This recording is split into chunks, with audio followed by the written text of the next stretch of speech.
talaga ako pumayag. Kung I was willing to resign. Pag ako hindi na-uphold doon, talagang hindi na ako magtutuloy. Anong gusto niya mangyari? Basta ano yun, sa e-gates yun. Gusto niyang Lalabas yung pangalan ni Martin Romualdez, lalabas yung pangalan ni Bongbong eh. Kasi tingnan mo yung sinabi niya dito ah. Sinabi ko sa kanila na kapag ginawa nila yan, ayoko na, aalis na ako. Sinong sinabihan mo ng ganun? Oh, ang sinabihan niya ng ganun, si Bongbong Marcos. Si Bongbong Marcos ang naglagay kay Boying sa Department of Justice. So syempre, papasok si Zaldico, kukuha ng magtatry magnakaw. Ayaw ni Boying. O kanino siya magsusumbong? Sa amo niya. Kay Pangulong Marcos. Sinabi niya kay Pangulong Marcos, hindi ako papayag diyan. Kapag ginawa niya yan, aalis na ako. Kanino ka magsasabi na aalis ka kay Zaldico? Hindi. Magsasabi ka na aalis ka dun sa taong naglagay sa'yo. Tinakot mo yung taong naglagay sa'yo na aalis ka kasi kasapakat siya. Yes, hello mga banateros worldwide. Ito na naman ang inyong pinaka-paboritong fake news peddler sa balat ng YouTube. Boss D at your service. Another day, another uratan session. At papasakitin na naman natin ang mga ulo at tayo balong-balunan puso, isip at kaluluwa ng lahat ng mga salot sa lipunan, mga pwisit at mga pabigat, mga kupal, mga kumag, mga demonyo, satanas, hudas, barabas, hestas, lahat ng mga magnanakaw sindikato, lahat ng mga manloloko at mga dorobo sa gobyerno. Magandang araw po. Nako, na-miss nyo pa ako. Pasensya na ha. Hindi tayo nakapag-vlog this past few days. So kasi tayo po ay nagpunta ng Davao Oriental para maghatid ng ayuda or ng tulong mula sa SMNI Foundation. Nagpunta po tayo diyan sa may Mati and diyan sa may Manay dito sa Davao Oriental. And sa ngayon, nandito pa rin tayo sa, wala pa rin tayo sa ating studio. Pagpasensya nyo na, nandito pa rin tayo sa Davao City at we are exploring Davao City. We had an opportunity na i-upload ko nung nakaraan. We got an invite from Congressman Pulong and Congressman Omar Duterte para pasinayaan or saksihan yung kanilang mga distrito. So si Omar nung nakaraan, si Kong Omar ay nag-donate ng mga ambulansya at saka ng mga parang service utility vehicle para sa barangay. Yung maghahatid-hatid ng mga let's say for example mga estudyante kapag may mga function yung barangay, yan yung gagamitin nila para maghatid-hatid ng mga constituents nila and mga empleyado na din nila. And we also had an opportunity na si si Congressman Pulong dinala naman tayo sa kanyang distrito. So nagpunta tayo doon sa isang barangay sa distrito ni Omar. Then nagpunta naman tayo sa barangay kung saan mismo parang distrito or barangay na nakatira si Congressman Pulong Duterte. Nagpunta tayo sa may barangay Talomo. Grabe, ang ganda-ganda ron mga bossing. Sobrang husay nung barangay na yon. Yung barangay hall pa lang nila para ng mas tawag dito, para ng City Hall. And yung kanilang mga daycare center, eskwelahan, yung kanilang state of the art na sports facility, yung kanilang basketball court. Kasi talagang mahilig din talaga sa sports yung mga taga Davao. So ang gaganda ng mga basketball court na nila dito. Talagang sabi ko nga, kung sa Maynila yun, yung mga ganong facilities, malaki na ang babayaran mo doon. Pero dito sa Davao City, particular doon sa distrito ni Congressman Pulong, libre na nagagamit yun ng mga residente. And take note, malinis, maayos, may aircon pa. So, libre ito na nagagamit ng kanilang mga residente. And hindi lang yun, yung pinagmamalaki niya yung barangay na yun because that's his barangay. At ang pagkakaalam ko, yun din yata yung dating barangay na pinagsilbihan ng kanyang, I don't know if si Omar or yung kanyang asawa. Pero basta pinagsilbihan talaga nila yung barangay na yun. Makikita mo, grabe, ilan ang ambulansya nila, ilan ang kanilang mga barangay patrol, high-tech yung mga ganda ng mga barangay patrol nila, tsaka ilan ang bumbero nila, tila mo 4 ang bumbero nila. Oo, grabe at tsaka talagang makikita mo na itong sila Congressman Pulong at si Omar, talagang binabalik nila sa taong bayan yung tiwala, serbisyo talaga. Kasi katulad to si Omar, yung kung makikita mo yun kasi every time na may mga congressman, every time na may mga excuse me po, every time na may mga LGU na magbibigay ng mga ganyan, katulad ambulansya, tapos yung mga utility vehicles. Usually, nandoon yung mga mukha. Usually, nandoon yung mga pangalan. Care of Honorable, ganyan. Pero alam nyo na nakita ko yung mga sasakyan na turn over sa isang barangay dito sa distrito ni Omar. Walang pangalan niya. As in, walang pangalan niya. Ang nakalagay doon yung pangalan ng barangay. Tapos kung ano siya, kung ambulansya siya, kung public or anong tawag dito, yung service vehicle siya, nakalagay yung pangalan doon. At saka kompleto, yung ambulansya nila kompleto talaga. Yung the usual ambulansya na dumarating sa mga tahanan natin kapag may emergency o ganun, as in kompleto. And makikita mo talagang hindi trapo, walang pangalan. Nagpunta lang doon si Congressman, binigay yun doon sa barangay, kamay-kamay, wala na masyadong chika-chika, wala nga media I was supposed to contact yung mga kapatid natin sa SMNI kasi wala nga coverage. Dahil walang local media na gustong i-cover basta para sa Duterte. Katulad niyan, I think the other day nag-launch na din yung Davao bus. Nag-launch na yon yung napakagandang mga bus ng Davao. And pinuntahan nyo ng mga kapatid nating mga vloggers. Di lang tayo nakatin kasi medyo late na tayo nakauwi the night before, kaya di tayo nakapunta. Pero wala ring media na nag-cover, mga bossing. Basta para sa mga Duterte, basta magandang ginagawa ng mga Duterte, walang mag-cover na media diyan. And besides, aside from, wala talaga mag-cover na mainstream media aside from SMNI. Yung local government ng Davao City talaga hindi sila into optics. Hindi sila mahilig na okay media, punta kayo dito tapos mag-inaugurate kami dito, magbibigay kami ng ganito, ng ganyan. Hindi nila yon parang politika na magpapatawag sila ng media tapos ipapakita nila para ipagyabang. Hindi, kasi ang mga Duterte, ang brand ng politics talaga nila is tao, ang priority tao. Hindi priority ng mga Duterte na papanguhin nila yung mga sarili nila, hindi nila priority na magmukha silang mga santo. Ang talagang priority ng mga Duterte is tao, is syudad. Wala akong pakialam kung anong sasabihin ng ibang lugar sa akin. Wala akong pakialam kung anong sasabihin ng mga Dilawan, ng kung sino-sino man, ng mga hindi naman taga Davao. Ang importante sa akin, dito sa distrito ko, sa Davao City, dito sa syudad ko, as mayor ng Davao, kung si Mayor Baste, I make sure na yung mga tao rito masaya. At yung mga tao rito ang magbabalita ng lahat ng mga magandang nagagawa ko at ginagawa ko sa pamahalaan or sa bayan ko na pinagsisilbihan ko. Ganun po sila. Hindi sila yung mahilig sa media, mahilig sa ganito, sa ganyan. Hindi yan sila ganun. Kaya mayroon tayo mga vlogger, tayo na lang sumusunod, tayo na lang nagpapakita. And hindi rin naman tayo inuutusan tungkol doon. But again, we got invited para siguro ipakita sa atin na nasa tamang grupo tayo na sinasalihan, nasa tamang mga tao tayo na pinagtatanggol. And sobrang nakakataba ng puso na na-invite tayo. And grabe talaga ang Davao City. Lahat talaga ng mga nakakausap ko this past few days about Davao City, nagpapasalamat sila sa atin for not really protecting pero sa pagtatanggol sa maling propaganda about Davao City. And in the whole of Asia, Davao City is number 4 sa safest, and in the whole Southeast Asia, I think number 2 tayo sa pinaka-safe na city. So, dito sa Davao City. And talagang lately, sobrang tindi lang talaga ng traffic, and naman traffic is a sign of progress. At nagrereklamo na rin talaga yung mga tao rito sa sobrang traffic, not because walang disiplina yung mga tao dito, but because sobrang dami na ng mga investors na nandito dito. If I'm not mistaken, I've heard na in Cebu, they're not hitting yung target nila yung target nila sa customs because yung mga Chinese businessmen doon daw sa Cebu, isa-isa nang nag-aalisan.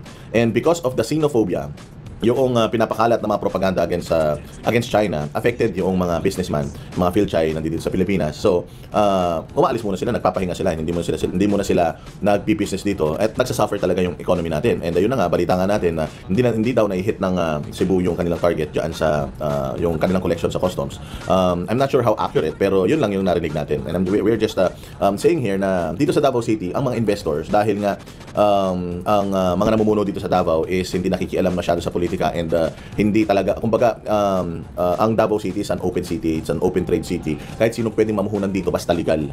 Kahit ano pa lahi mo, basta hindi ka lumalabag sa batas, sumusunod ka sa batas, everything dito sa Davao City kumbaga naglilipatan na dito yung mga businessman. And just previously may mga inopen ng ang Ayala Land, ang laki ng inopen dito na yung nag-groundbreaking sila para doon sa isang community na bubuuin nila dito, isang i-develop ng Ayala Land. And ang dami ng mga developers na dito nagde-develop, ginagawa ng mga parang Rockwell type, parang BGC type, yung mga iba-ibang lugar dito sa Davao City. And if I'm not mistaken, sa mga key areas dito sa Davao City, parang ang market value or zonal value ng mga lupa is umaakit na hanggang 45,000 per square meter. So talagang hindi mapigilan ng pag-unlad ng Davao, pero talagang sa mga karatig lugar, hindi lang dito sa Mindanao, Visayas, pati sa Luzon, makikita natin na talagang hindi masyadong umuusad yung kanilang mga syudad, kasi involved yung mga politiko nila sa politika, o masyadong mga trapo yung mga politiko na instead pagandahin yung mga lugar, mga syudad nila, mas inuuna yung politika, mas inuuna yung personal na interest. So yun yung nakikita natin dito. And yun nga, and going back doon sa pagbibigay natin ng ayuda dyan sa may Davao Oriental, napakaganda ng experience natin doon. Sobrang saya talaga sa pakiramdam na makatulong. And inabot ng SMNI Foundation yung tawag din, inabot ng SMNI Foundation yung mga pinakamalalayong mga lugar, mga bossing, yung talagang inabot ng SMNI Foundation. At again, para sa mga gustong mag-donate sa SMNI Foundation, ito po ang kanilang mga channels, ang mga GCash account. Ayan, 099528491117 and 09177141 yung unang name, yung unang number, nakapangalan yan kay Marlon Rosete, and then siya po ang I think presidente ng SMNI Foundation and the SMNI. And yan naman yung pangalawa, ang may-ari naman ng GCash na yan is si Miss Hannah Jane Sancho. Siyempre, kilala nyo naman si Miss Hannah Jane Sancho ng SMNI Foundation at ng SMNI. So, sa mga gustong mag-donate, marami pa po. Hindi lang tayo tutulong sa mga nabiktima ng mga disasters, tutulong din po tayo doon sa mga kababayan natin na nangangailangan. Siguro, pagka may mga nangyari mga sunog, sakuna, or anything na hindi related sa natural calamity, pwede rin siguro tayong tumulong dyan. And of course, dito rin manggagaling yung mga cleanup drives natin, mga tree planting activities natin. So, kukunin natin yan lahat dito kasi para sa pagpapaganda ng Pilipinas, pagpapabango ng Pilipinas, paglinis sa Pilipinas, and of course, pagtulong sa mga kababayan nating nangangailangan. And of course, maraming salamat din. Uy, grabe, may mga sponsors. Maraming salamat din sa sa lahat ng mga OFW, sa mga banateros na nagbibigay ng inyong mga donations diyan sa SMNI Foundation. Thank you. Sige na, magatid na tayo ng bali-balita. Ano pa yung mga napakarami nating mga hindi na talakay nung mga nakaraan, Pero ang importante na gusto kong talakayin natin yung classroom. Oo, importante talaga yung classroom kasi ang foundation kasi ng isang bansa is yung tao.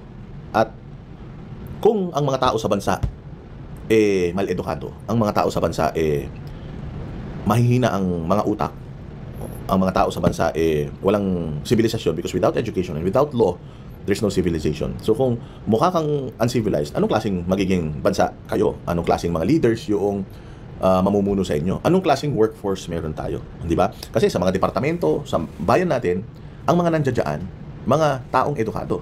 And if yung education system natin is late, imagine mo, anong klaseng mga edukado yung mga inilalagay natin dyan sa mga posisyon sa gobyerno and yung mga nagsisilbi sa atin, nagbibigay ng serbisyo sa atin. So, walang kakwenta-kwenta, hindi ba? It all boils down to education.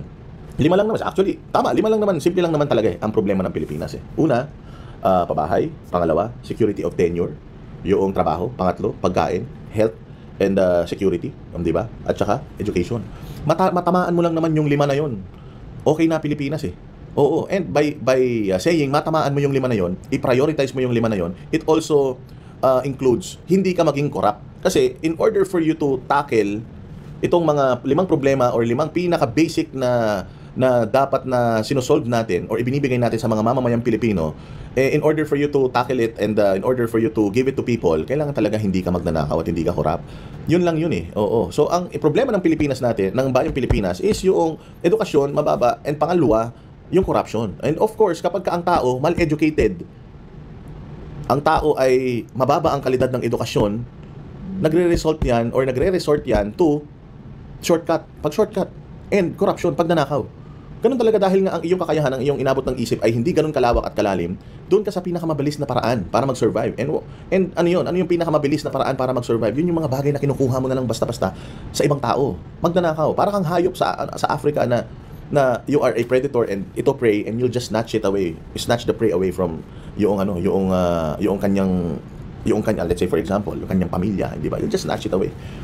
Ganun ang mindset ng isang taong mangmang. And dito sa Pilipinas, makikita natin na talagang for the longest time, late talaga tayo sa education.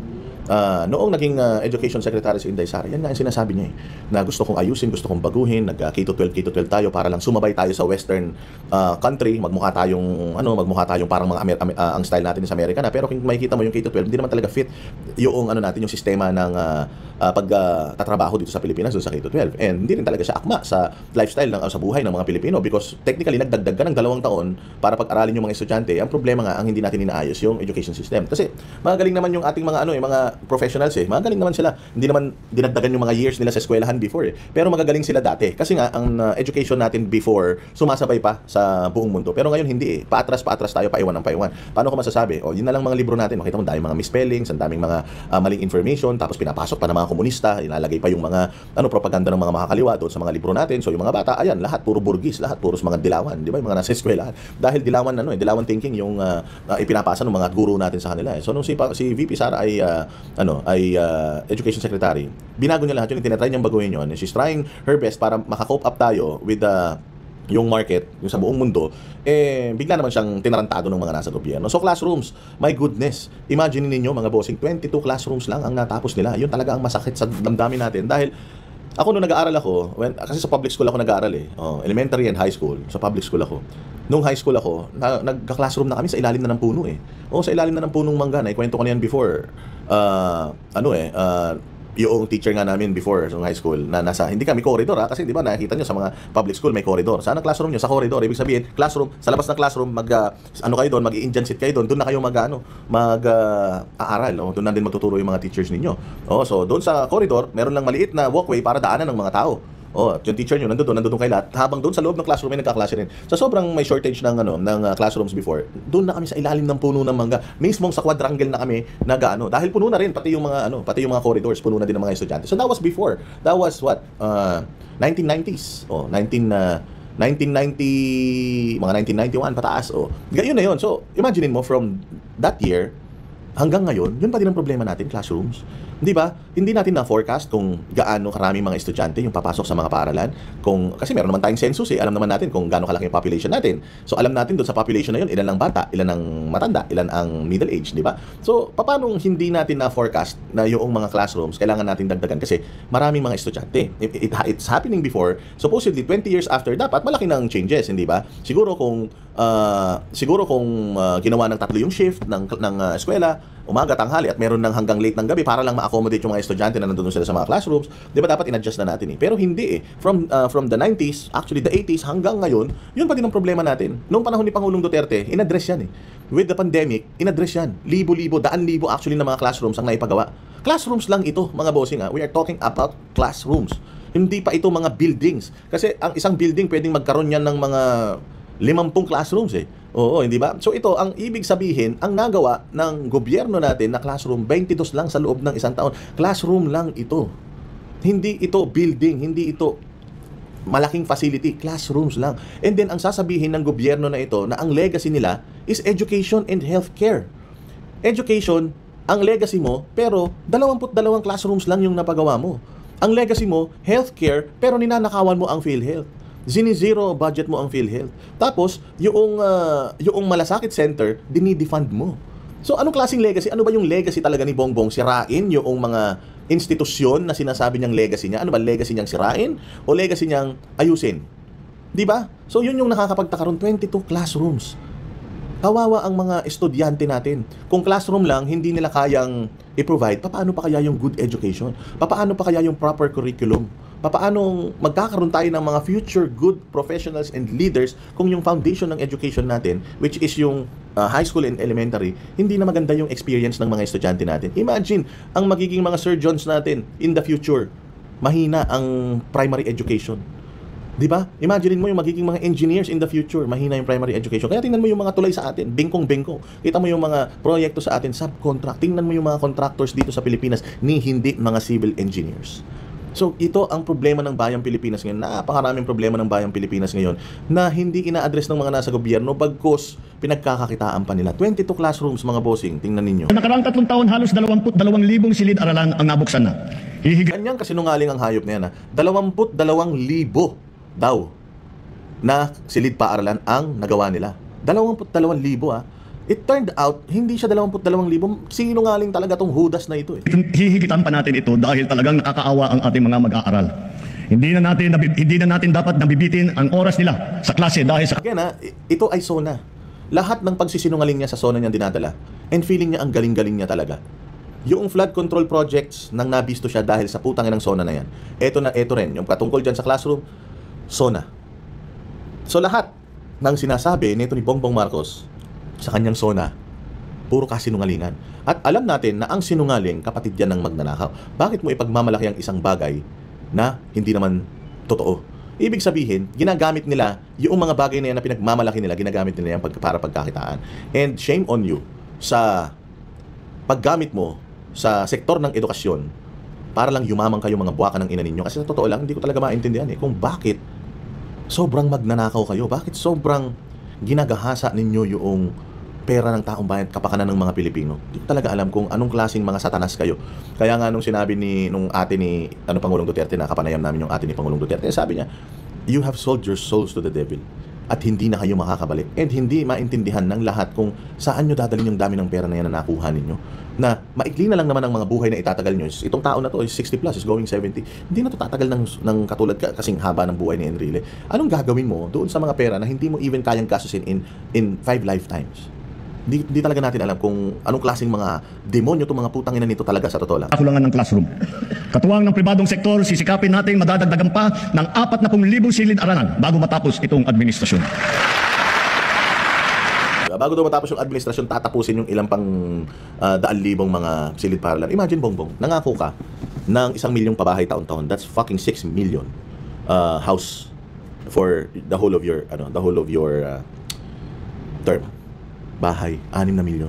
Tapos sa isang taon, classroom na lang, putang ina mo ka. Sa classroom na yan, ang daming mga batang makikinabang. Hindi lang isang pamilya, punyeta ka. Hindi mo pa nagawa, 22, putang ina, napaka-incompetent mong hayop ka talaga sa totoo lang. Napaka-incompetent mo na, napaka-sinungaling mo pa, putang ina, hindi ko alam bakit ipinagtatanggol ka pa ng mga loyalista. Pungin ang ina nyo, mga zombie na talaga kayong mga hayop kayo. Maglalaan tayo ng sapat na pondo para rito. Maglalaan ng sapat na pondo para dyan, tapos 22 yung natapos. Ano ibig sabihin? Putang ina, ghost classrooms na naman yan. Ninakaw mo yan. Kung naglaan ka ng pondo para sa classroom building or sa mga classrooms, putang ina, tapos hindi nyo na-deliver, nasan yung nilaan mong pondo? Pungin ang ina nyo, ninakaw nyo na naman. Di ba? Ganyan ang nangyari dyan. Ninakaw nyo na naman. Hayop na pondo na yan. Alang-alang sa mga ating mag-aaral, hihilingin ko ang buong suporta ng ating Kongreso. Nak ng putang ina. Buong suporta para magnakaw kayo. 2,000 Yan, ito after how many years? Yung kanyang sona about dyan sa hayop na classroom na yan. years. Ito po ang nagawang classroom. Ito ba, no? Babanto. Even the Department of Public Works and Highways, na po siya dati matino itsura nito. Ngayon, putang ina, mukha ng taong grasa eh. Maayos na tao ito si Vince Dizon eh. Putang ina talaga. Alam nyo, ito si Vince Dizon, magaling to. Ito si Vince Dizon, tao to ni Artugadi. Ang mentoring nito, Artugadi, perfectionist si Artugadi. And of course, ang amo ni Artugadi, si Pangulong Duterte. So, Duterte, Duterte ang brand ng trabaho nito eh. Tayo naman takin mo, nung sumama sa inyo, nagmukha siyang gusgusin. Nagmukha siyang magbubuti. Nagmukha siyang homeless, pukin ang ina, sa sobrang hirap yung katrabaho. Sa sobrang hirap linisin ng mga ginagawa ninyo mga pagnanakaw sa Pilipinas. Putang ina yung matitinong tao, nasisira ang buhay dahil sa inyo. Hindi ko rin maintindihan dito sa mga kupal din ng mga ito. Doon sila Vince Dizon, putang ina, bakit pinipilit nyo pang siguro sa pagmamahal nila sa bayan, kaya pinipilit nilang ayusin pa yung mga departamento nila. Pero putang ina, hindi nyo kayang ayusin yan kung magnanakaw yung mga pinagsisilbihan mga amo ninyo. Yun ang malaking problema kasi kahit anong gusto mong linisin yan, kung putang ina puro kawatan ng mga hudas na yan, wala mangyayari talaga. So, for Magmumukha kayong mga taong grasa talaga. 2025 po, out of 1,700, Ang target 1,700, ang nagawa 22, pukin ang ina niya. Ilan ang eskwelahan sa buong Pilipinas? Ilan? Tang ina 22 nagawa. Tapos itong putang inang vice ganda na ito, tinitira si Heart Evangelista dahil yung daw isang eskwelahan sa probinsya ni Heart Evangelista kulang sa reading materials. Pukin ang ina niyan. Bakit hindi mo tirahin si Bongbong Marcos, siya presidente ng Pilipinas, hindi naman si Heart Evangelista. Si Heart Evangelista, isang artista. Hindi naman niya responsibilidad bilang isang artista na ayusin yung eskwelahan sa sa probinsya niya. Hindi naman siya hinalal ng taong bayan. Well, let's say yung asawa niya is a congressman, senator at taga diyan sa lugar na yan. But it also doesn't necessarily mean na responsibilidad rin ni Jesus Escudero yan. Meron tayong Department of Education. Meron tayong presidente that heads or leads the Department of Education. Nasa ilalim niya yan. So bakit hindi natin sisihin yung Department of Education ngayon, yung DPWH, and yung presidente ng Pilipinas? Yan ang putang inang culprit dyan. Yan ang pinagsimulan ng lahat ng kahudasan dyan. Bakit dinadamay natin yung mga pangalan na hindi naman kasama sa responsibilidad nila yung pagtatrabaho para sa mga lugar kung saan sila mga nakatira? Putang ina itong mga dilawang kupal talaga na ito. Tarantado talaga itong baklang si Vice Ganda na ito na putang ina, hindi mo kayang batikusin si Bongbong Marcos, binabatikos mo yung kapwa mo artista na alam mo naman na hindi niya responsibilidad yung putang ina mga bakla talaga, hindi naman lahat ng bakla, yung mga bading, may guding eh. No, sabi nga ni Sir Jack pero hindi ko talaga malaman kung saan nanggagaling tong utak ni Vice Ganda, kung sa Almoranas ba niya eh. dapat gawin, 22 pa lang po ang completed. Sa magdami ng backlog. Eh, mukhang nawili sila dun sa flood control, sa totoo lang eh. Matamaan ako sino matamaan, pero parang hindi na naging priority yung pagtayo ng classrooms. Yun ang pinakamasaklap sa lahat. Nasa sobrang daling kumita ng pera kasi sa mga classrooms, maliit lang yung nila dyan, makukulimbat nila eh. Versus sa flood control. Kasi yung flood control, hindi yan kayang puntahan at hindi yan makikita ng taong bayan eh. So mas madaling mag-invest, maglagay ng pera sa flood control kasi taon-taon may budget para dyan. At saka yung flood control nga, hindi nga yan siya something na nakikita mo kasi yung classrooms, makikita mo eh. So kapag ka nagproyekto ka sa classroom, tapos substandard, mas delikado ka versus mag-substandard ka na flood control na hindi naman alam ng mga tao kung magkano talaga yung budget at kung paano pinupondohan yung flood control na yun. So, ito, coming from the Education Secretary ngayon, that yung mga mambabatas natin prioritized corruption over the welfare of our students. They prioritize flood control projects because mas maraming perang pwedeng ilagay doon at taon-taon kumikita sila doon. Imagine, sa isang araw, 1.5 billion ang flood control budget natin. Ito yung pumalit kay Inday Sara. Ito yung sinasabi nilang magaling. Ito yung sinasabi nila na lumilinis sa mga kalat na iniwan ni Inday Sara. And even siya, sinasabi niya na sobrang bulok ng administrasyon na ito that they focused on corruption instead of giving service. Nakita mo yung frustration sa mukha nito ni Department of Education Secretary Angara na masyado silang nasarapan sa flood control kaya nakalimutan na nila yung mga estudyante. Now, babalik ko sa iyo yung sinabi mo, bakit hindi ka nagrereklamo?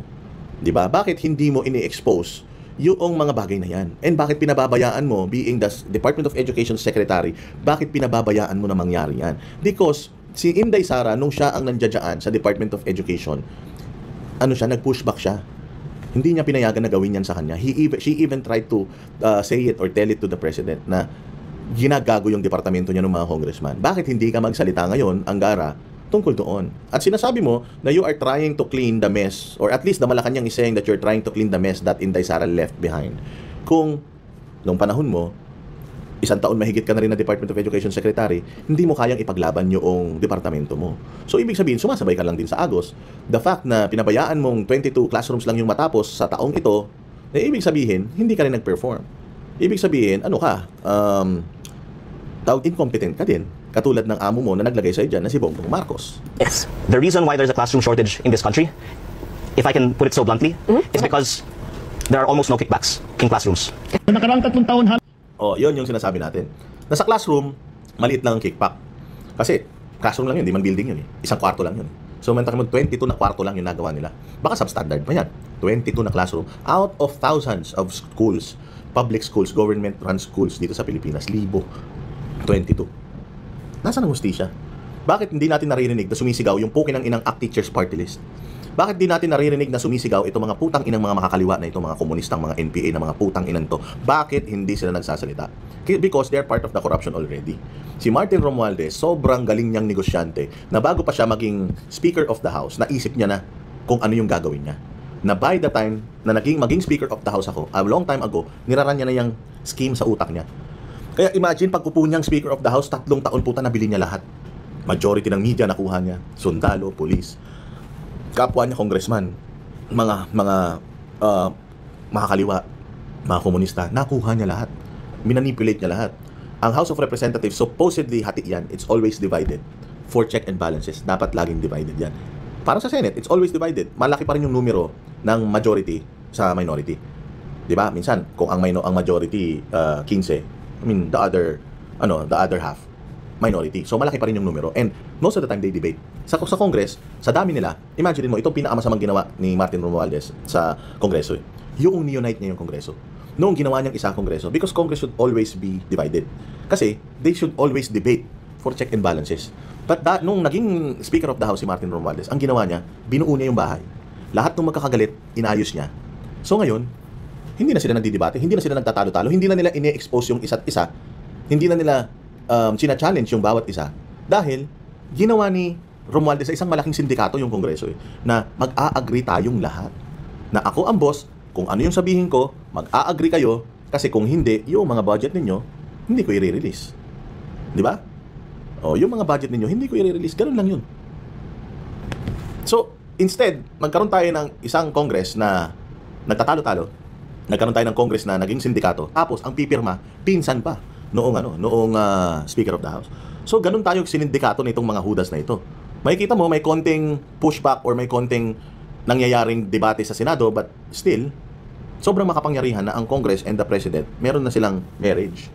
Kasi lahat ng gagawin ng Congress, whether mabuti o maganda, pipirmahan yan ng Presidente. At pag pinirmahan ng Presidente yan, hindi yan kayang hintuin ng Senado. So, yan ang problema natin.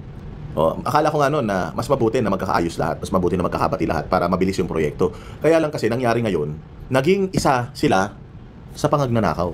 naging isa sila sa sindikato. Hindi sila nagkakasundo para sa welfare ng mga Pilipino. Nagkakasundo sila para sa pagpapayaman sa kanilang mga sarili. Yun ang problema natin. Speaking of classroom, balikan natin. Noong panahon ni VP Sara, Ang budget ng Pilipinas ay hawak lang ng dalawang tao. Hawak lang siya ni Congressman Zaldico at ni Congressman Martin Romualdez. 2024 mga bossing, inilabas na to ni Inday Sara. 2024, sana nakinig tayo, sana inimbestigahan. Because during the time of PRD, 23,000 per year ang ating classroom na nagagawa. So in the course of 6 years, kung 23,000, gaano karami yan? Di ba? That's close to 100,000 classrooms sa isang taon. Hindi pa kasama dyan yung mga school buildings. Imagine mo sa ano ni BBM, 22 classrooms lang. Oh, in-expose na to ni Inday Sara eh. Pinick up ba ng media? Hindi. Pinick up ng makabayan? Hindi. Oh, ilang bilyon ang budget ng para sa classroom buildings or sa classroom classroom building o renovation ng mga classroom? Bilyon-bilyon.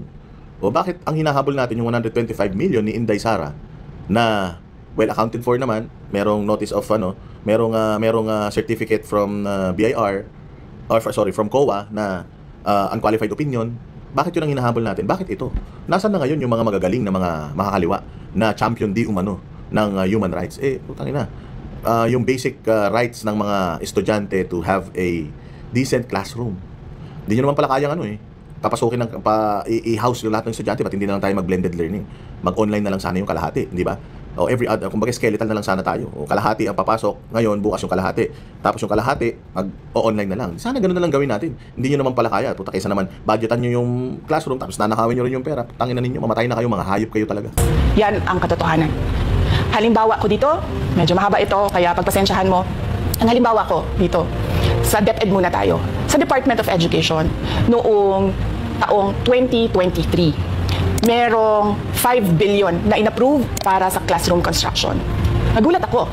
Kasi merong mga lumapit na miyembro ng House na humihingi. Hinihingi nila yung 5 billion, parte ng 5 billion na budget. Hindi, wala kasi akong experience sa ganyan. Oh, ayan ang linaw nung sinabi ni Inday Sara dyan. Ina-arbor yung mga project sa akin. Hindi kayo naniwala doon. O mamaya papatunayan ko, hindi lang Department of Education yung kinana nila. Hindi lang Department of Education. Mamaya papakita ko sa inyo. At saka ang pagkakaintindi ko, pag in-approve na yan ng Office of the President, ibibigay na yan, diretso na yun sa approval at trabaho ng Department of Education sa construction ng mga classroom. Nagulat ako, may humingi. Magkano ba ang amin dyan? Magkano ba ang amin dyan? So sinabi ko, hindi pwede ito. Kasi, ang mangyayari nito, hindi magagawa ng Department of Education ang trabaho namin na mag-construct ng classroom ayon sa classroom backlog at sa prioritization base sa backlog at sa classroom construction. So sinabihan ko yung isang congressman, sabihan ninyo si Martin Romualdez na hindi pwede chap-chapin ang classroom construction na 5 billion. Kaya kung makikita ninyo sa budget proposal na approved ng Office of the President, 5 billion yon. Pero nung lumabas Ayan o, hindi nyo nakikita, may ebidensya. May ebidensya, valid yung argumento, valid yung expose. Pero bakit hindi ito kinuha ng ombudsman? Bakit hindi ito, bakit hindi ito kinukuha ng ombudsman? Bakit ang iniimbestigahan at ang iniimbestigahan ng ombudsman ngayon, yung una, salin ni Inday. Pangalawa, yung confidential funds. Pangatlo, EJK. Bakit yun? Bakit hindi ito? Ito ang numero unong issue ng bayan natin ngayon ng Pilipinas. Ang malawakang pagnanakaw sa pera ng gobyerno. Pero bakit hindi yun ang unahin at atupagin natin?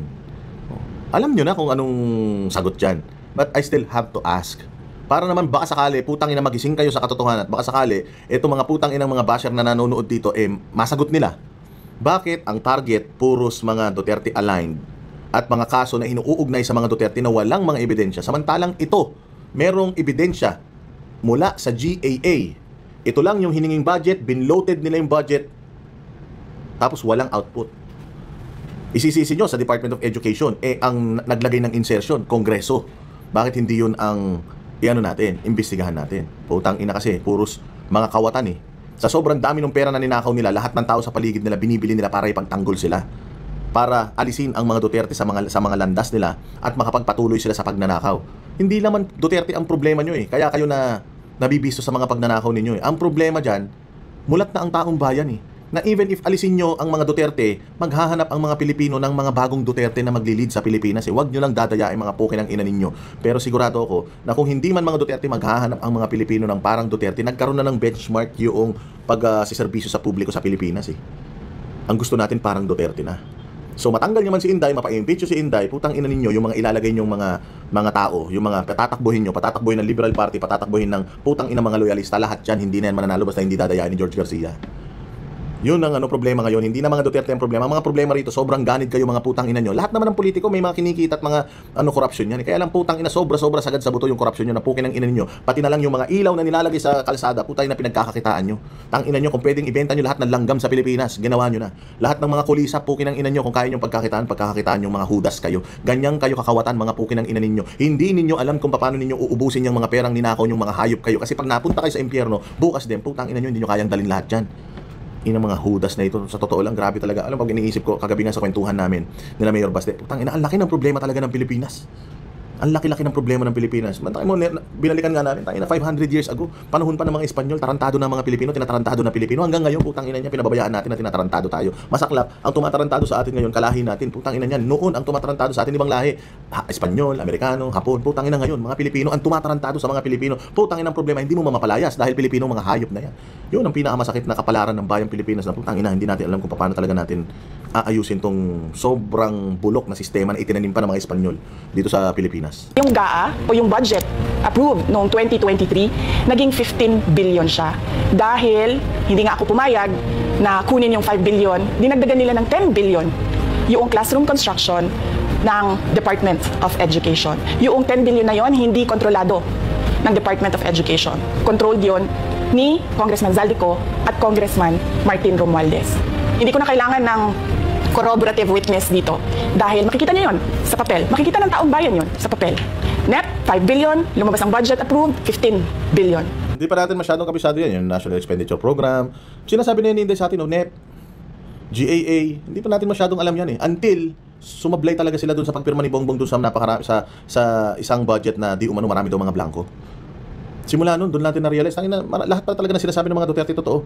Lahat na sinasabi, yung sinabi ni Pangulong Duterte noon na parang atik itong presidente, mukhang totoo, di pa nagpapadrantis hanggang ngayon. Nung sinabi ng presidente na ang Kongreso ang pinakabulok na ahensya ng gobyerno, putang ina, totoo pala. Nung sinasabi ni Pangulong Duterte na bahala kayo, pag nagnakaw yan, putang ina, yari kayo, magnanakaw ulit yan. Anong natin? Anong ginawa natin? Di ba? So, tingnan mo, ang laki ng problema natin. Ang laki ng problemang kinakaharap at kakaharapin pa ng bayang Pilipinas. Putya, eto, tingnan niyo. Last year pa ito, hanggang ngayon wala pang ginagawa yung mga ahensya ng gobyerno para silipin itong sinasabi ni Inday.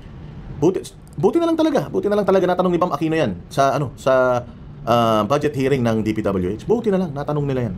Kasi kung hindi, putang ina, hindi magkakaroon ng saysay itong mga sinasabi ni Inday. So ngayon, mas naiintindihan na natin kung bakit galit na galit si Inday at bakit in-expose ni Inday ito. True, yung exposure na ito ni Inday, and kailan to iimbestigahan ni Boying Rimulya. So maiintindihan niyo, di ba? Bakit pa tayo mag-budget hearing para sa Office of the Vice President? 2 tao lang naman ang nasusunod sa budget ng bayan natin. Halimbawa, taong 2024, kung makikita nyo, ang approved na budget ng Office of the President para sa classroom construction ay 19 billion. Noong lumabas na ang House version ng Appropriations Bill, ay naging 24 billion ito. So, approved 19 billion, paglabas sa House, naging 24 billion. At doon sa 24 billion na yon, kung hahanapin mo sa papel, kinuha nila ang 5 billion ng repairs ng classrooms at nilagay nila doon sa 19 billion para maging 24 billion siya. So, ang naiwan sa repairs, sa kawawang mga classroom, ay 1 billion. Kaya, makikita nyo, sa papel, nandyan yan. Naging 24 billion. At hindi lang yan, dahil noong 2023 ay hindi ako pumayag na hindi masunod yung DepEd na rules sa paano mag-classroom construction based on need. Ang ginawa ngayong 2024, inattach nila ang listahan na kung saan gagawin ang mga classroom construction worth 17 billion. Makikita nyo yon sa papel. Pagdating namin sa Senate, nakita yon ng mga senador. Tinanong nila ang Department of Education, totoo ba o hindi totoo na galing sa inyo ang listahan ng 17 billion ng mga classroom construction? So sabi namin sa mga senador, hindi totoo.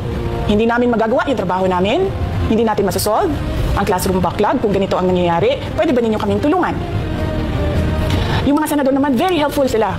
Oo, tulungan namin kayo. Kaya nga, kung makikita ninyo sa interpellation ng isang senador doon sa budget hearing sa Senate, tinanong niya diretso, galing ba sa DepEd ang listahan ng 17 billion? Galing ba sa DepEd ang listahan na inattach doon sa House version? Sinabi namin hindi. Hindi galing sa amin yan. On record yon. Makikita nyo sa mga videos, balikan nyo yung mga videos. Makikita nyo. Kaya hindi ko na kailangan ng witness kasi makikita nyo sa papel. Tapos dumating ang BICAM, walang nangyari dahil ang nasusunod doon ay si Congressman Zaldico at si Congressman Martin Romualdez. Kaya nandun pa rin naka-attach yung 17 billion na ginawang listahan ni Co at ni Romualdez. In fact, balik lang ako konti sa'yo ha, kahit yung mga congressman, nakikita nila yung problema ng ginawa nila na pag-attach ng listahan sa budget. Kasi doon sa basic education hearing noong May 2024 ng House of Representatives, merong isang congressman nagreklamo, bakit ang tagal ng classroom construction? Bakit ang tagal? Eh sabi ng USEC ng DepEd, kasi may pabago-bago sa listahan ng DPWH dahil hindi kami ang gumawa ng listahan. So dagdag ko lang yan doon sa... Sino yon? Sino yung reklamo ng reklamo? Reklamo ng reklamo? Si Raul Manuel, si Franz Castro, at yung mga makabayan. Yun yung sinasabi nila, backlog sa classrooms and so on and so forth. Nung in-expose na the reason why may backlog tayo sa classrooms because ninanakaw ng mga congressman yung pera through DPWH. Oh, wala na. O ngayon, lumabas itong 22 classrooms, o nasaan yung mga kaliwa? Wala na. O. Ito si Inday, nung sinabihan siya ng ganyan, nagsalita siya. O eto, pakinggan nyo itong, bakit ko sasabihin na totoo yung sinasabi ni Inday na yun? Which is, alam naman natin totoo yun. Pero ibig sabihin, itong si Zaldico at saka itong si Martin Romualdez, lahat talaga ng ahensya ng gobyerno, sabi ko nga sa inyo, yung flood control project is just the tip of the iceberg. Lahat ng ahensya ng gobyerno, basta may procurement, lahat ng ahensya ng gobyerno, basta mayroong pagkakakitaan, papasukin ng mga putang inang dalawang satanas na yan. Si Romualdez at si Zaldico. O ito, tingnan nyo. Nung ako yung secretary pa, nakaramdam din ako na meron pa rin gustong makialam sa mga bagay na hindi dapat pinakikialaman. Na mahalaga sa bansa natin, pero meron pa rin gustong makialam at talagang hindi ko na matiis yun. What do you mean? Sino yun? It's too vague. Zaldico, nakialam siya sa amin eh. Paano nakialam? Basta alam ko, meron siyang kontratang gustong pakialaman sa immigration. Eh, hindi talaga ako pumayag. Dito. So, ibig sabihin, DOJ itself knows na nakikialam itong si Zaldico at saka si Martin Romualdez sa mga kontrata ng mga ahensya ng gobyerno. So, nung sinabi ni Inday Sara yung expose niya about Zaldico na pinakikialaman at sinachap-chap yung budget ng Department of Education dahil kukurakutin nila, alam din ng DOJ. Bakit? Kasi nga, tinry din ni Zaldico kay DOJ Secretary yun na since hawak ng DOJ ang Bureau of Immigration, kinukuha ni Zaldico yung kontrata ng e-gates, yung putang inang e-gate na walang silbi, na scan ka ng scan, din na i-scan, pupunta ka pa rin doon sa pila, pupunta ka pa rin doon sa may tao na ng mga passports mo, nagtatatak sa inyo pabalik sa Pilipinas. Ganun. So, alam ni Boying na itong si Zaldico talagang tarantado, talagang magdanakaw, talagang kawatan, nakikialam sa mga hindi naman niya dapat pakialaman. O kinonfirm nito ni Boying yung sinasabi ni Inday. Ang tanong, ikaw Boying ang ombudsman ngayon, at ombudsman ka na niyang ini-interview ka dyan. O ba't hindi mo pa sinasampahan si Zaldico ng kaso? Ba't hindi mo pa sinasampahan si Romualdez ng kaso? Eh ikaw na mismo ang nagsabi, personal mong alam na itong si Zaldico nakikialam sa mga kontrata ng gobyerno. Eh trabaho ng ombudsman yan na kasuhan, imbestigahan yung mga nasa gobyerno na mga kawatan O bakit hanggang ngayon ang tinatarget mo, EJK, yung extrajudicial killing, EJK, yung Sal ni Inday Sara, yung confidential funds. Bakit yun ang tinatarget mo? Eh, personal mo naman palang alam itong kay Zaldico. Tsaka speaking of EJK, putangin na talaga itong mga dilawan tayo na to Kala mo may mga moral ascendancy yung mga puta Let's say for example, maraming namatay na mga kriminal nung panahon ni Pangulong Duterte. Tingnan nyo kung gano'n na karaming pinatay ng mga Aquino sa Hacienda Luisita. Mga magsasakayan. Na ipinaglalaban lang nila yung kanilang lupang sakahan na maibalik sa kanila dahil kinuha sa kanila ng hacienda. Na ayon sa batas, kailangan in a specific period of time, maibalik na yan doon sa mga tao na totoong may-ari ng mga lupa na yan. Mantakin mo, lupa ng mga tao yan, binabawi lang sa kanila. Alam mong ginawa nila? Pinagbabaril nila, pinagpapatay nila. Nasaan ang human rights dyan? Bakit si Pangulong Duterte nasa ICC? Samantalang ang mga namatay nung panahon niya, sabihin na natin namatay, pinatay o kung anuman, mga kriminal. Eh itong mga namatay sa Hacienda Luisita, puros mga ordinaryong magsasaka, mahihirap, pinagbabaril, walang kalaban-laban. Bakit walang human rights na mga violation dyan? Bakit walang ICC tungkol dyan? Yan ang talagang human rights violation. Na yung mga tao na mahirap, na nangangailangan na kinukuha lang naman sa'yo yung kanila, pinagpapatay mo. Samantalang si Pangulong Duterte, nasa ICC, ang mga kalaban niya, mga kriminal. Ang mga namatay dahil sa police operation, mga iskalawag na pulis at mga kriminal, mga drug lord, mga drug pusher. Siya nasa ICC, samantalang itong putay ng mga Aquino, mga Liberal Party. Nandito pa sa Pilipinas, nagsisinalot pa. Mga salot ang mga hayop na yan eh. Yun ang dapat yung sagutin. You're talking about extrajudicial killings, but you cannot talk about the Kidapawan massacre. You cannot talk about the Hacienda Luisita massacre. Yung sa Kidapawan humihingi lang ng bigas yung mga tao dahil wala nang makain, sobrang shortage ng bigas. Anong ginawa? Pinagbabaril din. Tangina, yan ang matinding human rights violation. Yan ang dapat na iniimbestigahan mo, Boying. Hindi yung extrajudicial killings. Because again, yung sinasabi ninyong EJK na yan, namatay yung mga yan during police operation. Itong mga namatay na mga magsasaka sa Luisita, they are just trying to get or trying to take yung kanila. Pinagpapatay sila. Yun ang issue dito. Talaga ako pumayag. Kung I was willing to resign, pag ako hindi na-uphold doon, talagang hindi na ako magtutuloy. Anong gusto niya mangyari? Basta ano yun, sa e-gates yun. Gusto niyang dekwatin. Tinan mo, ombudsman ka. Personal experience mo. Alam mo kung ano yung istorya. Bakit hindi mo sabihin? Bakit hindi mo i-reveal? Kasi pinoprotektahan mo. Nagbanggit ka lang ng pangalan pero pinoprotektahan mo pa rin. For the sake of meron kang name drop na na ginagawa niyong fall guy ngayon, still pinagtatakpan mo pa rin yung mga totoong mga amo. And alam mo na if you talk further, lalabas yung pangalan ni Martin Romualdez, lalabas yung pangalan ni Bongbong Kasi tingnan mo yung sinabi niya dito Sinabi ko sa kanila na kapag ginawa nila yan, ayoko na, aalis na ako. Sinong sinabihan mo ng ganun? Ang sinabihan niya ng ganun, si Bongbong Marcos. Si Bongbong Marcos ang naglagay kay Boying sa Department of Justice. So syempre, papasok si Zaldico. Kukuha ng magtatry magnakaw. Ayaw ni Boying. Kanino siya magsusumbong? Sa amo niya. Kay Pangulong Marcos. Sinabi niya kay Pangulong Marcos, hindi ako papayag dyan. Kapag ginawa niyo yan, aalis na ako. Kanino ka magsasabi na aalis ka kay Zaldico? Hindi. Magsasabi ka na aalis ka dun sa taong naglagay sa'yo. Tinakot mo yung taong naglagay sa'yo na aalis ka kasi kasapakat siya. Di ba? Kasapakat siya nito ni Zaldico sa pangangatkong ng pera sa mga ahensya ng gobyerno. Kasi ginawa din ni Inday Sara yan Ang ginawa ni Inday Sara, sinumbong niya rin yan sa amo niya, which is si Bongbong Marcos. Anong ginawa ni Bongbong? Putang ina yan. Pinai-impeach si Inday. Tinanggal siya sa Department of Education. Bakit ito hindi tinanggal sa Department of Justice? Hindi ba? So ibig sabihin, si Inday Sara kaya siya tinanggal sa Department of Education or kaya siya umalis sa Department of Education kasi nga nakita niya involved si Bongbong. Ganito rin dito. The reason why ito si Boying Rimulya nagsabi kay Bongbong Marcos na aalis ako. Hindi, ina-assume ko lang na si Bongbong Marcos yung sinabihan niya pero common sense dictates. Sino bang amo ng Department of Justice? Ang presidente. Tingnan niyo yung sinabi niya. Balikan natin. Hold on, talagang hindi na ako sabi ko, nakialam siya sa amin Paano nakialam? Basta alam ko, meron siyang kontratang gustong pakialaman sa immigration. Hindi talaga ako pumayag. Kung I was willing to resign, pag ako hindi na-uphold doon, talagang hindi na ako magtutuloy. Anong gusto niya mangyari? Di ba? I was willing to resign. Kung ako hindi na-uphold doon, ibig sabihin, nagkaroon sila ng argumento na kung hindi mo ako pakikinggan at ibibigay pa rin natin sa kanya yung proyekto na yan, tangina, I'm done. Sinong sinabihan niya nun? Siyempre yung amo niya. Anong ginawa ng amo niya? Sige, wag na yan. Nandiyan pa si Boying Ibig sabihin, hindi na ibigay kay Zaldico yun. Hanap na lang tayo ng iba. Yung hindi papalag. Di ba? So nilaglag dito ni Boying Rimulya yung amo niya. Kasapakat talaga yung amo niya nito nila Zaldico tsaka ni Romualdez. Hindi maglalakas ng loob si Zaldico na gawin niyang mga bagay na yan kung walang utos ng taas. Kasi noong nalaman niya, noong kinukuha yung mga proyekto na yun sa kanya, sinabihan niya, naalis ako, magre-resign na ako kung itutuloy niyo yan. So personal knowledge ni Boying Rimulya na si Zaldico kumukuha ng mga kontrata sa hindi naman niya dapat pakialaman ng mga kontrata. Pero bakit hanggang ngayon hindi niya pa dinidemanda? Iniimbestigahan man lang ito si Zaldico. Kayo nang bahalang mag-identify. Basta ano yun, sa e-gates yun. Gusto niyang dekwatin yung kontrata na dapat para sa taong bayan. Ano yun, komplikado yan, Lucy, but that kind of impunity has to stop. Kaya nga, talagang sabi ko, gusto ko na mag-ombudsman, ayoko na nito. Kasi hanggang dito, napapasok na ako Secretary of Justice na ako, napapasok pa ako. Paano ba? Secretary of Justice ka, pinapasok ka. So ibig sabihin, tangina may personal knowledge ka, na corrupt itong mga tuputang na noon pa. Bakit hindi ka Bakit hindi ka nagsampa ng demanda sa kanila? Or bakit hindi mo ine-expose to noon? Bakit ngayon lang?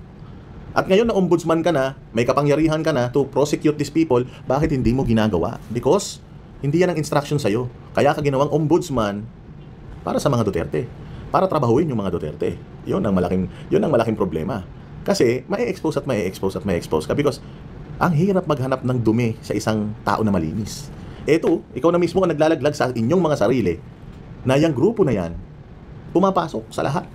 Kung ang DOJ nga, tinry pinasok eh. So, ibig sabihin, lahat ng mga ahensya ng gobyerno, pinasok ng mga hudas na ito. Imagine niyo, sabi ko nga sa inyo, the flood control alone, trillion-trillion na yung perang nawala sa atin. Eh. What more yung mga other projects na pinasok nila, na binaypas nila, na binraso nila, na kinuha nila. Imagine niyo gaano karaming pera ang sinusunog ngayon nito ni Zaldico. Pera nyo ha, gaano karaming pera nyo ang sinusunog niyan sa abroad. Ang tagal-tagal na.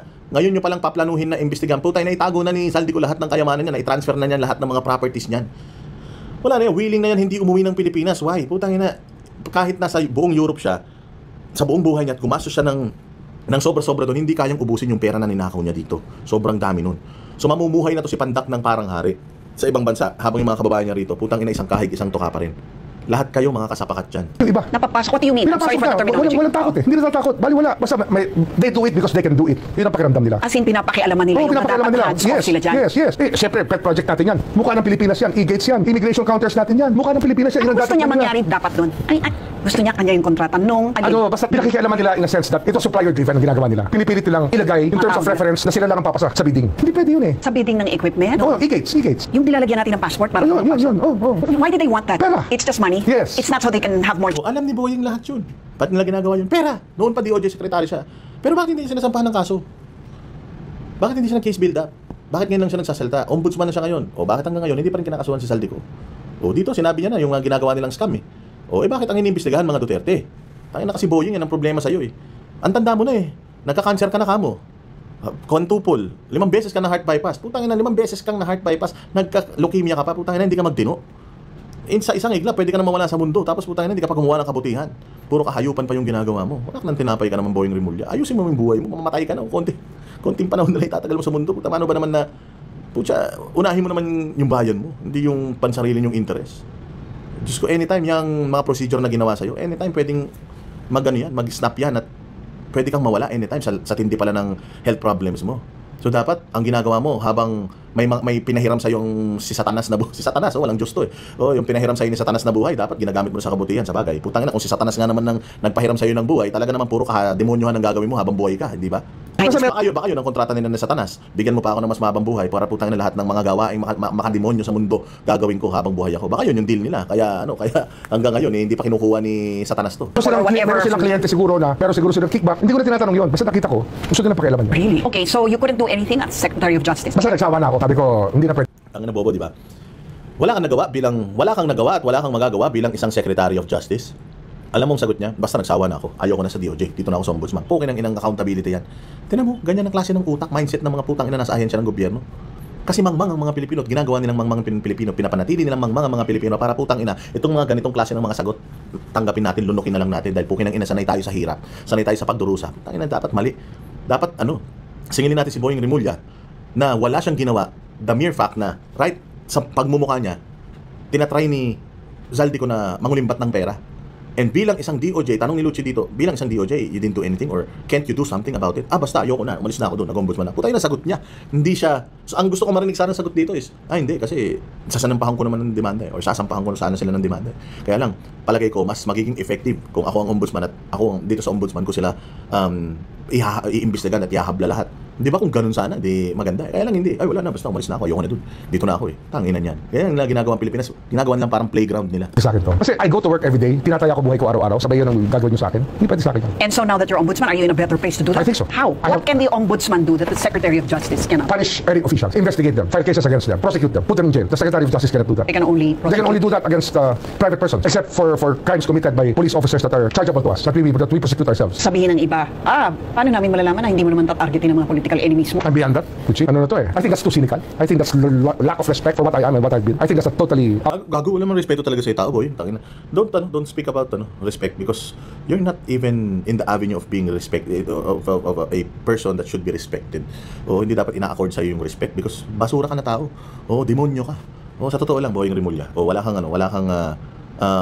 magandang legacy yung naiwan dito sa yung pagiging taong gobyerno. Wala talaga. So in terms of respect, ang respect hindi yan hinihingi, and respect begets respect. Ang respeto, Boying Rimulya, kusang ibinibigay yan. And if yung gawain mo ay mala satanas, mala demonyo, mala hayop, don't expect that people should and will respect you. Of this world remark, I take offense on that. My apologies. I really take offense because it's But that's not the right. perception. Yeah, but it's not right. Hindi kasi maalis nga yung, siguro yun na nga, babalik. Hindi talaga hindi maalis yan. Kasi nga, ang agenda ng politika ng ibang tao hindi naman titigil eh. So I don't have to explain myself. I just do what I do. Hindi ko na kailangan paliwanag yung tingin ko tama sa para sa bansa. Kung kailangan mo paliwanag yung araw-araw, hindi ko na magagawa trabaho ko. Okay, Okay, so with the e-gates, you think you can do something about what Zaldico was doing? Ano na ngayon, umaandar na ngayon, meron na, nung nawala sila sa picture, yun na, meron na, ang nangyari dyan, nung NAIA corporation was the one that purchased the e-gate, tuloy-tuloy na. So natalo siya sa bidding. Hindi na siya, hindi na nakapasok. Hindi na namin binigyan. Nag-volunteer na lang ang yung NAIA na sila na lang bumili ng e-gate. Kaya lang kailangan namin ayusin yung system para talagang kompleto sa passenger information, etc. All the Baka naman ikaw kumita. Kaya ayaw mo ibigay kay Zaldico, baka ikaw naman yung may hawak ng kontrata dyan. Tatanong lang ako all the tawag dito, biometric features that it contains. Okay, so now, you're seeing his involvement again. Sabihin na lang natin, pakikialam na naman niya. Oo, doon ako nagalit na talaga. Sabi ko, ayoko na, hindi na pwede ito. Kaya nag-apply ako ng ombudsman. Nga June yun eh. Hindi pa lumalabas ang speech ng presidente. Sa mahiya naman kayo. Sinabi ko na gusto ko na mag-ombudsman. So are you intent on catching the thieves in this flood control? Well, this is already legacy setting. I do not even mistake me for a politician who just wants bogey points. This is out of this world because what we do here is we just go to work every day to catch the bad guys and you make real enemies here. It's not very enjoyable, but we have to do it. But what if it goes far above Zaldico? Are you ready? Basta the evidence is there. Wala naman akong basta the evidence is there. If it stares you in the face, can you say it's not true? Hindi naman ganun eh. Evidence is evidence. Kaya I think that the political angle is getting too much. Yes. I think they're just too afraid that they have their own skeletons that they're trying to guard against. Baka nababas. Ganun lang naman yun eh.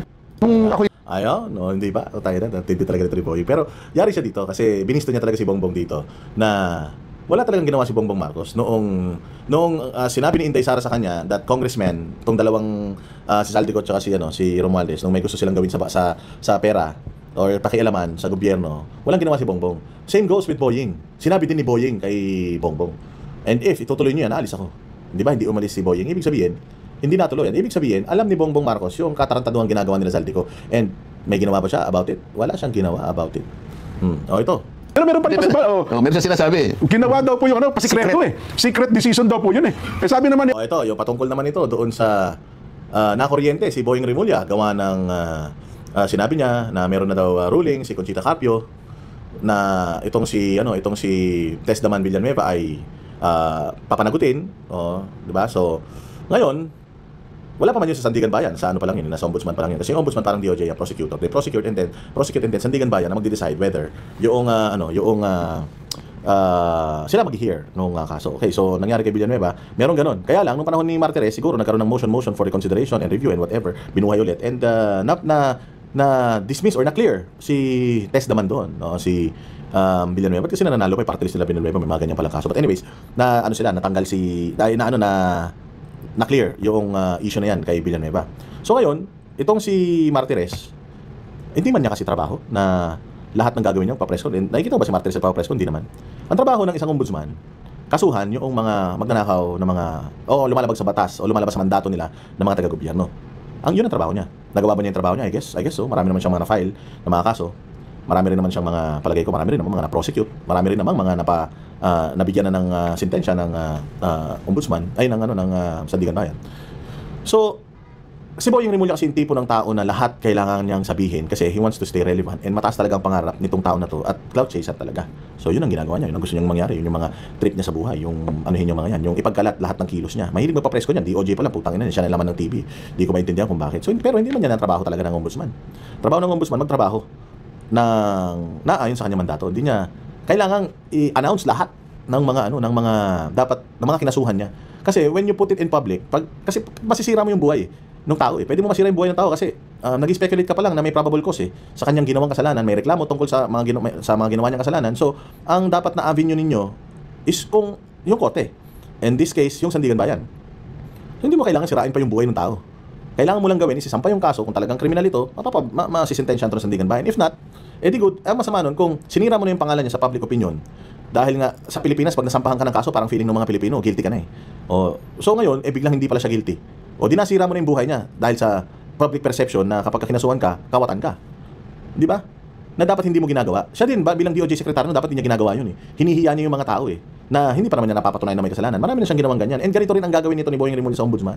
Na lahat ng mga taong malalaki o lahat ng mga kalaban nila sa politika na paiimbestigahan niya, yun yung way para masira niya yung mga reputasyon ng mga yun at magkaroon ng negative public perception para hindi manalo sa politika sa mga eleksyon sa mga susunod na panahon. Ganyan ang gagawin ni Boying Rimulya. Hindi mo magtatrabaho yan. Kikita pa siya dyan. Sa totoo lang. Oo. Sa tingin ko malamang mali ako. Pero pwedeng malaking kita pa ang makuha ni Boying. Kasi sa pag-parking pa lang ng mga kaso, maniwala kayo sa hindi. Mantakin mo ako, bilyon-bilyon nung ninanakaw ko, iniimbestigahan mo ko. Okay, may nag-file na kaso against me. Ikaw ang ombudsman. Ikaw ang magdedetermine kung may probable cause o wala. Anong gagawin ko? Bayaran kita. Didismiss ko yung kaso. Hindi, ipark mo lang. Patagalin mo lang. Sa Pilipinas, ganun eh. Patatagalin lang eh. Makakalimutan na ng tao eh. O siya muna police nga, ito naman si Enrile. Pinatagal lang. O nakalimutan na. O ngayon, acquitted. Si Napolis, acquitted. Yung si Gina something, yung kabit ni Enrile Di Umano. O absuelto na din. O, that's because sa pagpark ng kaso. Kasi hindi na iniimbestigahan yung kaso or hindi na inaasikaso yung kaso. Paparkingin mo lang dyan hanggang sa makalimutan na ng tao tapos bigla mo i-dismiss. Or baka pwede nang dalhin sa Sandigan Bayan tapos ma-dismiss na dun for lack of evidence or something. Di ba? Pwede siyang kumita dyan. Ilan kaso yan? Kung halimbawa, ilang bilyonaryo o ilang congressman na may flood control project yung kakasuhan dyan. O lahat yan, kung magsasabi na, sir, huwag mo nang madaliin to. O ito. So, dyan pa lang sa pera, ano na siya dyan? Kikita na siya dyan sa pagpaparking pa lang yan. Kasi nasa responsibilidad ng ombudsman ng pagpaparking ng mga kaso eh. Di ba? Sa Supreme Court, ganun din. Pinaparking ng Supreme Court yung mga kaso, di ba? So actually, sa Supreme Court, pwede nga rin mangyari yung corruption na yan, na yung pagpaparking. Although, hindi ko sinasabi na bayaran sila, pero pwede mangyari. Si Boyong, hindi ko rin sinasabi na gagawin niya, pero pwede mangyari. Kasi nga, sobrang corrupt nga sa Pilipinas, wala na tayong tiwala na lahat ng proseso na ma-exploit nila, gagawin nila para lang sa pansarin nilang kapakanan.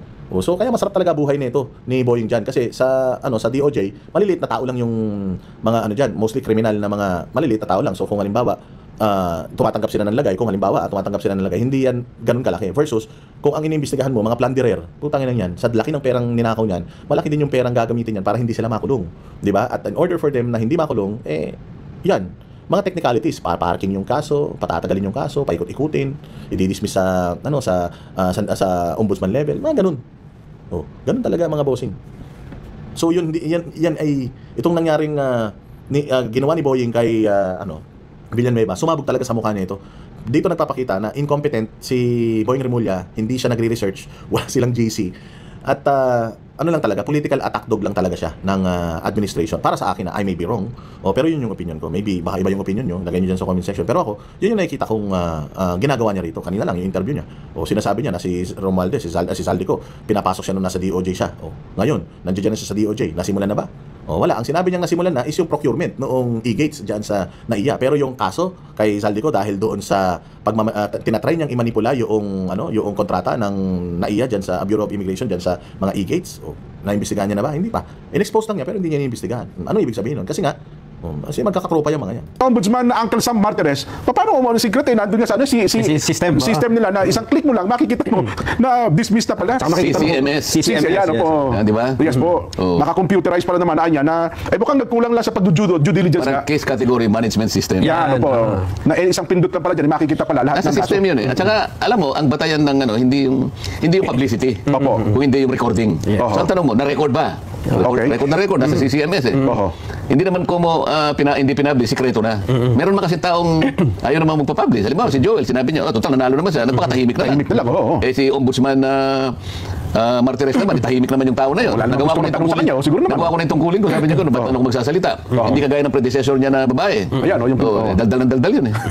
Sinundan mo ng bago ngayon, gusto rin mong magpapidya. Yung kadadaldal mo, tsaka yung kaka-interview mo sa media, yun ang nagbibigay ng puwersa o efficacy sa desisyon. Hindi po yun. Sukat na ang desisyon po ay dumaan sa proseso at na-record ng tama. At tinignan ng record. Pinindot mo ganyan, nandun talaga. Tapos na yun. Walang sikreto dun.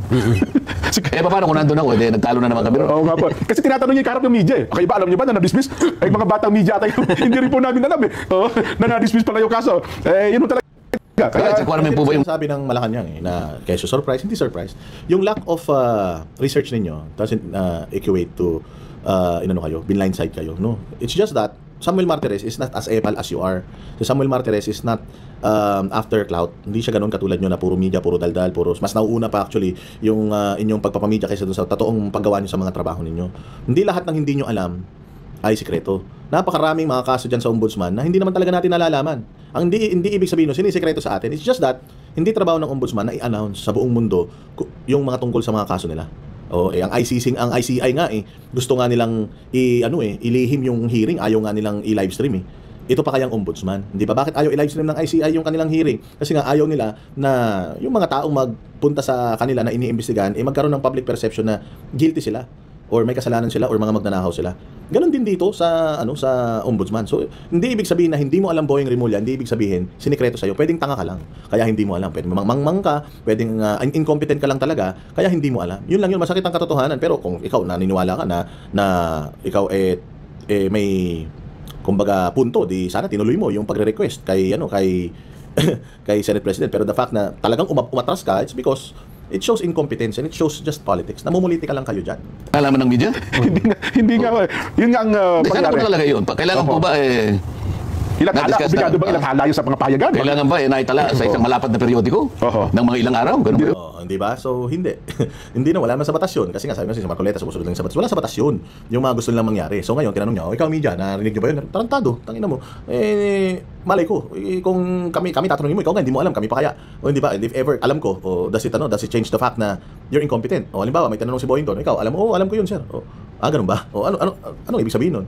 O, ibig sabihin nun, mangmang si Boying Rimulya at talagang itong ombudsman na stint ni Boying Rimulya will just be used para ilihis yung issue ng flood control. Makikita niyo naman sa kanyang sinabi kanina na alam niyang tarantado si Zaldico pero wala siyang ginawa ng DOJ Secretary at hanggang ngayon na siya yung ombudsman na wala pa rin siyang ginagawa tungkol doon sa kahayupan na tinry na gawin ni Zaldico sa kanya. O, di ba? O, ayan mga bossing, magpalakpakan tayo mga bossing, hindi pala palakpak niyan. Pero yun na nga mga bossing, maraming salamat sa inyong pagpatnubay, maraming salamat sa inyong panonood. Pasensya na, medyo hindi lang tayo nakapag-vlog na nakaraan, pero tatilikin nyo pa rin yung mga ina-upload ko, ha?